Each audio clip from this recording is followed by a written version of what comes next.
Oh petite, oh mignonne. Djanga.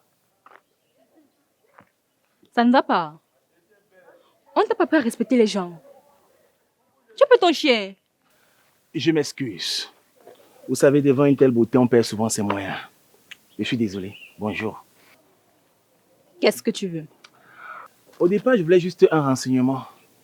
Mais ta beauté a dévié mes intentions. Maintenant, je veux juste connaître l'être qui se cache derrière ce chef-d'œuvre. Arrête de dire que je suis belle. Ce mot n'a de sens que venant de la personne qui le prononce. Et venant de toi, c'est une insulte. Et quand tu as fait ma connaissance, je ne pense pas que ça sera possible. D'un, nous ne sommes pas du même rang social. Et de deux, nous ne fréquentons pas les mêmes milieux. Donc, ôte-toi de ma vie. Oh! Dans d'autres circonstances, je t'aurais arraché la langue. Mais comme je suis de bonne humeur et que tu me plais bien, je vais te donner un avertissement. Mais sache qu'aucune femme ne me parle ainsi. La prochaine fois que tu me vois, tu la boucles. Personne ne m'a jamais demandé de la boucler. Estime-toi d'abord heureux que je me sois arrêtée devant un individu de ton genre. Et la prochaine fois que tu vas mettre tes mains crasseuses sur moi, je te jure, tu n'auras même pas le temps de le regretter. N'importe quoi.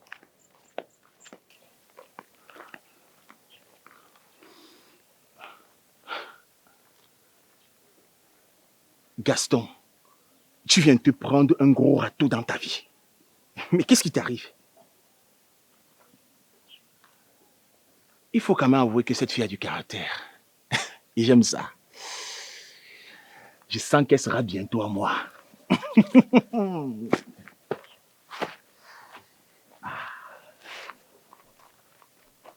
Mais il dit, l'autre fille là est où non? Même mourir sous le soleil ici.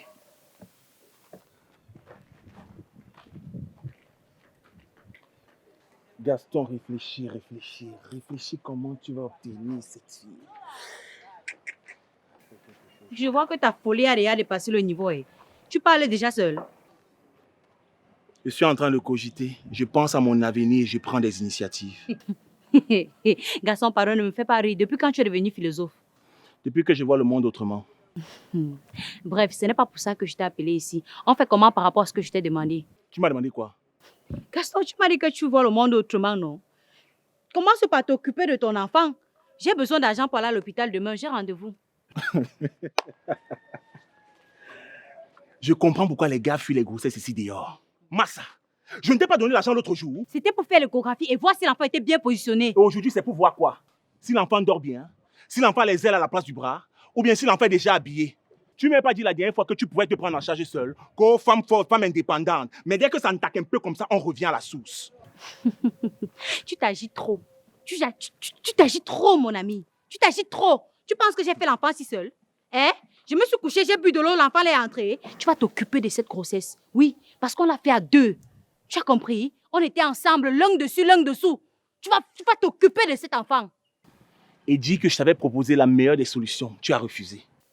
Gaston, me débarrasser de notre enfant, c'est ça la meilleure solution pour toi? Je vois que c'est mieux que tu gères prochainement avec ma mère. Comment ça? Oui, tu as très bien compris. Ton cerveau a très bien saisi. Tu vas gérer prochainement avec ma mère. Je dis à Nachma.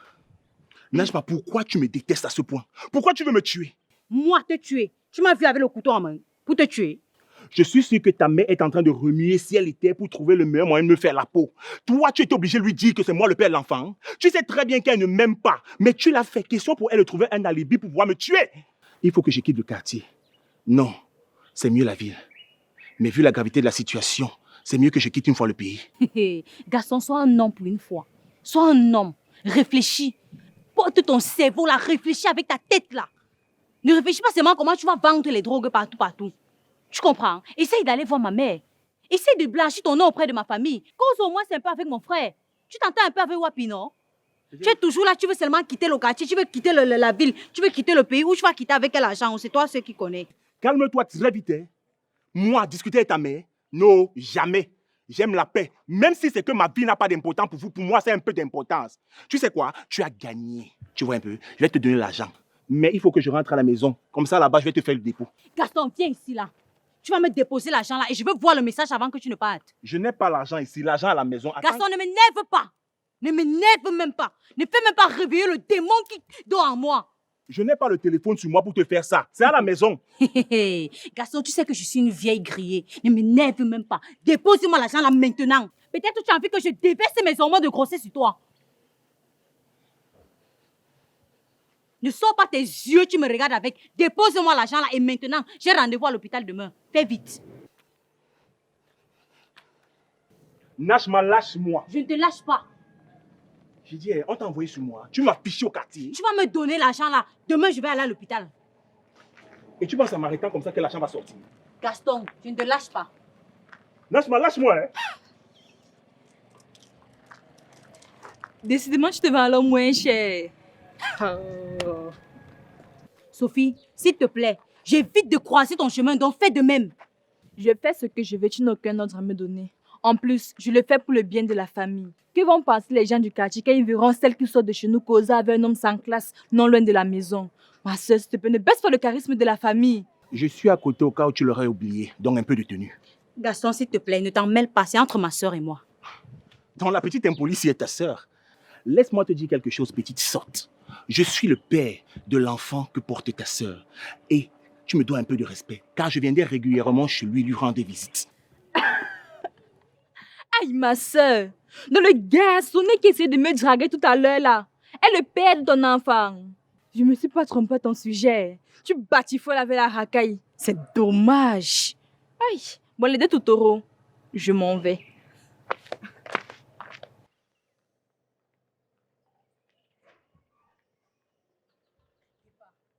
Donc comme ça, monsieur n'a même pas eu le respect pour moi, jusqu'à y draguer les filles dans mon quartier. Et en plus, ma soeur, tu n'as pas honte? Tu n'as pas honte? Tu n'as même pas encore pris soin de la grossesse que je porte à moi et tu dragues encore ma soeur? C'est elle que tu vas enceinter maintenant? C'est elle que tu vas enceinter maintenant? C'est elle que tu vas enceinter maintenant? Laisse-moi, calme-toi! Lâche-moi le corps! Donc tu ne m'as même pas respecté. Qu'est-ce imbécile! Je t'ai pas vu comme ça à cause de toi. Qu'est-ce il va te tuer! Il va te tuer! Il va te tuer! Ah, c'est même quoi ça? Imbécile! Tu viens draguer ma soeur? Tu viens draguer ma soeur? Hein? Ma petite soeur en plus! Ma petite soeur de pas! Ça va pas se finir comme ça! Attends-moi! Attends que j'accouche! Attends que j'accouche, Kepa! Attends que j'accouche!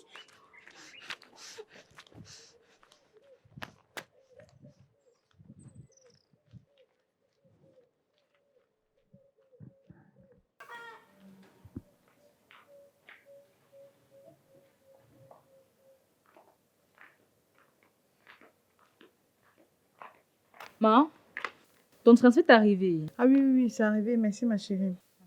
Mao. Je ne sais même pas si je devrais te dire ça. Mais dis quoi, Sophie?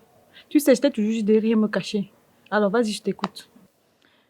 Je viens de rencontrer le père de l'enfant de Nashma. Tu le connais? Non! Quand je montais faire ton transfert, il essayait de me draguer. Et quand je redescendais, je les ai vus en train de causer ensemble. Il s'est présenté comme tel et Nashma ne l'a pas contredit. Moi, un grossier personnage. J'espère que tu n'es pas entrée dans son jeu. Non, maman, je suis restée polie et courtoise comme tu me l'as apprise. Ok, il reste le père de l'enfant de ta cousine. Et il mérite du respect, même s'il est grossier. Et ta sœur, elle est où? Je l'ai laissé là-bas en route avec lui.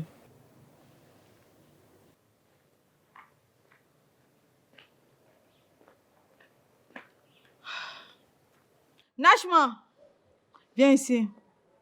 Bon, maman, je vous laisse. Assieds-toi là.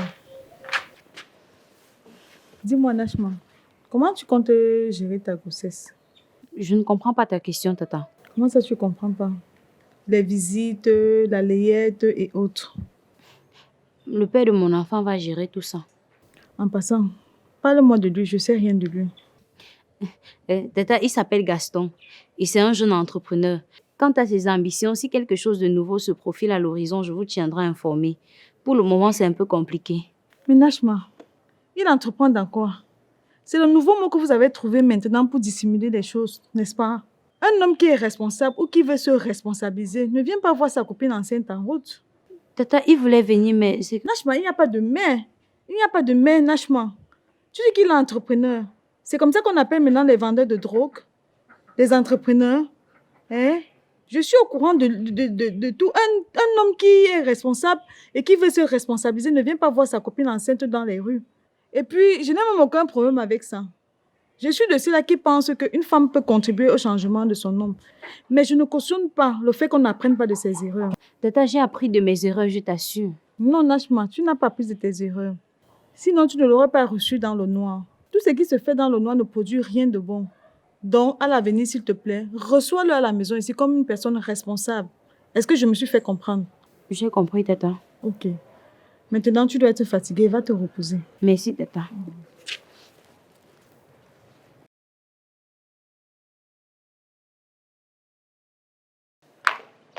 Mais maman, qu'est-ce que tu fais? Qu'ai-je fait? Je t'ai entendu dire que ce gars est vendeur de drogue. Et tu lui donnes l'autorisation d'entrer chez nous. Premièrement, je ne t'ai pas appris à écouter aux portes. Deuxièmement, ce gars, comme tu l'appelles, peut être ton futur beau-frère. Et troisièmement, tu as bien dit chez nous. Par conséquent, chez moi. Alors, je reçois qui je veux. D'accord, maman, j'ai compris. C'est juste que c'est un peu bizarre pour moi. Je n'ai jamais vécu un truc comme ça. Je sais. C'est pourquoi je te demande d'être très très forte et de beaucoup soutenir ta soeur. Parce que tu vas apprendre énormément de cette expérience. D'accord, maman. D'accord. Viens à mon bras. Qui est ma fille chérie? C'est moi, maman.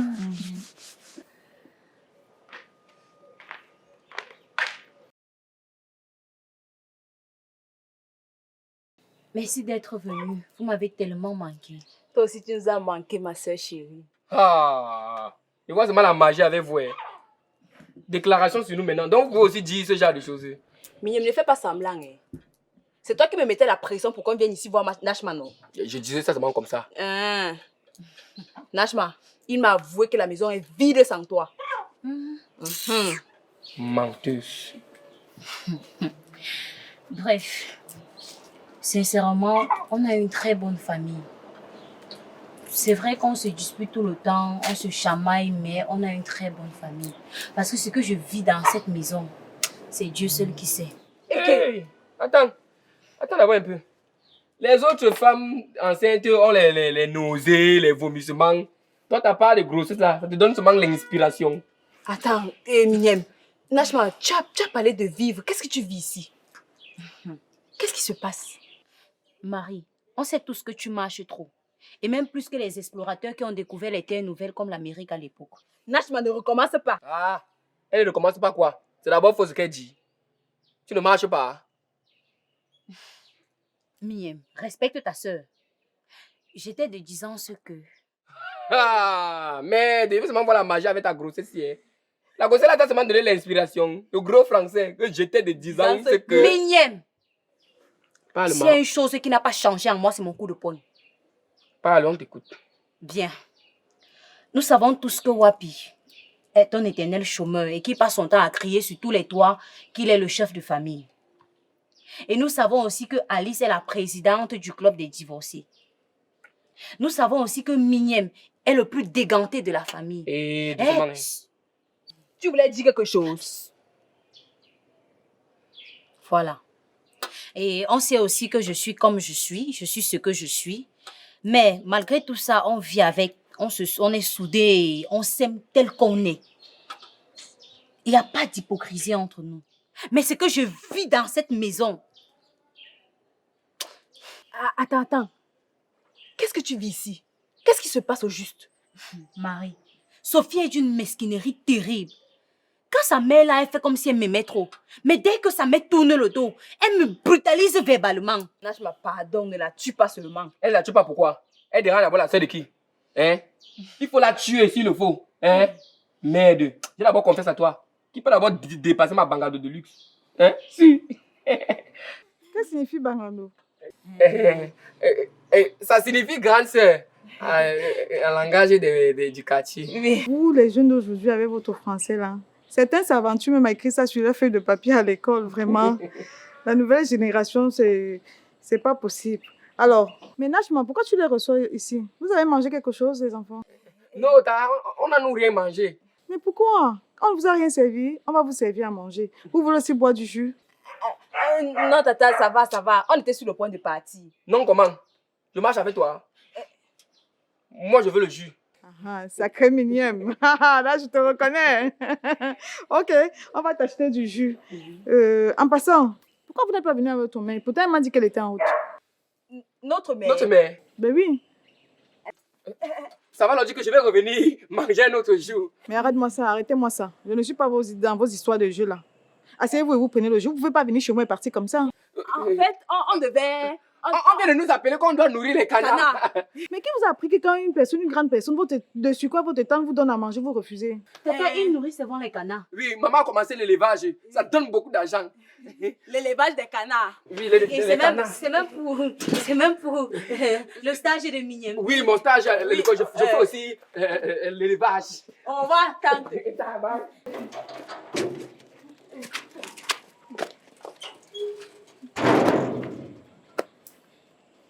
Mais j'ai dit qu'elle est mignonne. Souvent, tu te comportes, on a l'impression qu'on ne prépare pas chez vous. Eh, pardon, descends sur moi. Hein. Descends sur moi très vite. Chacun marche avec ses problèmes. Même quand tu pars au-delà, tous ceux que tu vois pleurer là ne pleurent pas le défunt. Hein. Chacun pleure ses problèmes. Ha! Mignonne, c'est-à-dire que ta vie et tes problèmes tournent autour du jus et de la nourriture. Oui, ça tourne autour de la nourriture. Toi-même, quand tu pleures souvent à la maison parce qu'on a versé la poussière que tu mets sur ton visage là, qui te parle? Mignonne, ne te permets pas. Je ne te permets pas de m'insulter, tu comprends, non? Ha! Mais, mon petit frère, tu es inspiré. Quand tu parlais d'aller nourrir les canards, là, tu parlais de quoi? Je n'ai absolument rien compris. Est-ce que tu pouvais d'abord comprendre? Ce n'est pas de ton ressort. La seule personne qui pouvait comprendre ce qu'elle disait, c'était Nashma. Tu as vu comment elle a argumenté ça? Yes, sa famille montée. Hey, mignonne. Hé, Marie, bonsoir. attends. Tu ne fais pas la sorcellerie. Hein? Tu ne fais pas la sorcellerie. Tu menaces ma soeur et tu veux me toucher? Mignonne, calme-toi, calme-toi. Qu'est-ce qui se passe? Mignonne, rappelle-toi de ce que Nashma nous a dit. Calme-toi. Ah, je vois que celle-là vous a tout dit. Attends, c'est la soeur de qui que tu appelles celle-là? Tu vas me faire quoi? Attends, tout le monde se calme, tout le monde se calme. Sophie, c'est quoi ton problème? Pourquoi est-ce que tu viens nous déranger? Si tu n'étais pas bien renseignée, va encore le faire parce que la famille monte et ne blague pas. Ça, tu te prends même pour qui en fait? Tu me poses la question en tant que qui? Tu es devenue policière. Attends, écoute comment elle te parle. Écoute comment elle te parle. J'avais promis ne jamais lever ma main sur une femme. Mais à l'allure que vont les choses là, je risque de rompre ma promesse. Hein. Le moustique, il s'agit de trop. Quand Virgin agit comme ça, comme moi. Hey! Attends. J'ai parlé seulement un peu et tu me gifles. C'est la dernière fois que tu lèves ta main sur moi. Attends. J'ai dit que tu te prends pour qui? Tu gifles le petit frère de qui? Je vois que depuis que tu parles, je n'agis pas, tu penses que j'ai peur de toi. Prends ça. C'est bien ça, Marie. Et la prochaine fois, sache que ça va aller plus loin. Ah, vous me faites même rire. Dans toute l'agitation, c'était pour me demander d'essayer encore après une gifle. Bande d'envahisseurs. Vous connaissez seulement la route des choses quand vous avez les problèmes. Vous ne pouvez pas rester chez vous et gérer vos problèmes. Si ma mère n'était pas là, qu'auriez-vous fait? On sera allé ailleurs. En fait, ma petite, je comprends ton problème. Ta vie est tellement ennuyeuse que tu profites de la présence de ma soeur pour te distraire un peu. Hey. Mais sache une chose. La prochaine fois, je ne vais pas te laisser faire. Oh, la fille de qui, Agnès? Regarde-moi une jeune fille raffinée, bien éduquée. Regarde-moi l'autre qui passe tout son temps à faire des voyages comme une jeune fille étourdie. Là, tu te prends pour une infirmière, c'est-à-dire que tu avais la tête vide, que les noix de coco dans ta tête. Attends, qui est tout dit? Et tout dit toi-même, tu c'est une insulte. Attends, voyager c'est facile. Dis-moi, si toi tu veux voyager, qui va te donner la permission? Joanda. Sache que contrairement à toi, nous sommes libres de faire ce qu'on veut dans la mesure du possible. On a ce qu'on appelle la liberté d'expression. Liberté. Nous ne sommes pas frustrés comme vous. Qu'est-ce qui se passe ici? Vous êtes encore ici, vous n'êtes encore parti. On était sur le point de le faire quand Miss Hypocrisie a débarqué et ça a tourné au vinaigre. Seulement au vinaigre. Je te rappelle que cette idiote m'a giflé. Hein. Pardon? Attends, Sophie, tu te prends pour qui? Tu gifles mon petit frère? Hein? Si tu veux appeler ton renfort, ils ne vont rien me faire. Je ne connais même pas encore mes compétences dans ce domaine. Attends, Sophie, tu gifles mon petit frère, tu me fais la gueule? Tu gifles mon petit frère, tu me fais la gueule? Tu vas voir mes compétences? Tu vas voir mes compétences? Hein? Aïe, oui, aïe, aïe, aïe, aïe, aïe, aïe, aïe. Laisse-moi. Hé! Hé! Nashma! Laisse-moi. Ma soeur chérie, pardon, lève-toi. Oh. Laisse-moi. Nashma! Laisse-moi respirer. Nashma! Laisse-moi. Nashma! Marie, c'est comme si elle va accoucher. Ah, mais il fout le camp. On n'a même pas encore sur les habits de l'enfant. Appelle maman. Ouais, Mignel. Elle a seulement fait un malaise. Tu veux tuer ma soeur? Tu veux tuer ma soeur? C'est un problème. Mignel m'appelle alors. Sache comment se tenir la prochaine fois. Mignel m'appelle. Lâche-moi. Respire. Tu as laissé ton pied où? Najma, mets-les. Écarte-toi comme ça. Laisse-la respirer. Nage, elle se lève. Appelle. Il y a quoi? Lâche-moi, quoi? Lâche-moi. Lève-toi. Elle a eu quoi? Najma est tombée. Elle a eu un malaise. Ça va? Tu ne vois plus bien. On t'amène à la maison, tu te reposes. Hein? Vous faites quoi ici tous les deux? C'est C'est Sophie. quoi? C'est Sophie. Elle nous a tapé, elle nous a mélangés. Vous faites d'abord quoi ici? Vous m'avez laissé à la maison en me disant que vous veniez ici. C'est Marie qui a dit qu'on vienne ici voir Najma. Sans m'informer. Non, mais on part au marché, oui. On s'est perdu. Je vais m'occuper de vous. Allons, amenons Najma à la maison, elle se repose. Ça va? On te porte. Tu vas marcher. Hey, tu vois qu'on te porte ici, qui va te On porter? t'amène à l'hôpital. Hein? On va à l'hôpital directement. Oui. Hein? Tu veux qu'accoucher? On parle. C'est le manque. Pourquoi tu t'as mon fils? Tu as eu quoi, le vertige? N'est-ce pas? Ok, ça va passer. Allons à la maison, tu vas te reposer un peu, ça va passer. Ok. Calme ton cœur. Hein? Aïe, mon ventre. Aïe. Ça fait comment? Ça fait mal. Aïe. L'enfant veut sortir. Tu sais comment l'enfant sort, mignon? Ça va aller? Oui, Nash m'a parlé bien, non? Parle comme je vais comprendre par l'hôpital ou bien on passe mal à la maison, tu te reposes. Ça fait comment? C'est le vertige ou bien? Je veux boire le yaourt. Ah, c'est parce que tu veux boire le yaourt que tu n'arrives plus à marcher. Arrivant là à la maison, je vais envoyer Mignem, il va aller t'acheter le yaourt. Pourquoi c'est toujours moi qu'on envoie? Tu voulais qu'on envoie qui? Il n'y a pas beauté fatale. Eh! Le yaourt là, tu ne m'as pas sur ça. Hein. C'est pas Allons-y alors. Donc c'est parce que tu veux boire le yaourt que tu fais comme si tu veux déjà mourir. Ou c'est parce que tu m'as vu? Mon cœur bat trop fort. C'est l'enfant qui veut boire le yaourt. Oui. Qu'elle dit que quoi? Qui veut le biscuit? Qu'il faut le biscuit, oui, mais c'est ce que Mignel vient de dire. Mignel, c'est mon enfant ou c'est ton enfant? Calme-toi. Aïe, Sophie. Ça va aller, hein? Je vais t'acheter tous les yaourts que tu veux, tu comprends, non? Compliment. Ok, ça va aller. Le poulet de quoi, Mignel? Mignem m'a dit le poulet. Oui, mais il ne fait que siffler les choses de poulet, yaourt, Ça te biscuit. rate.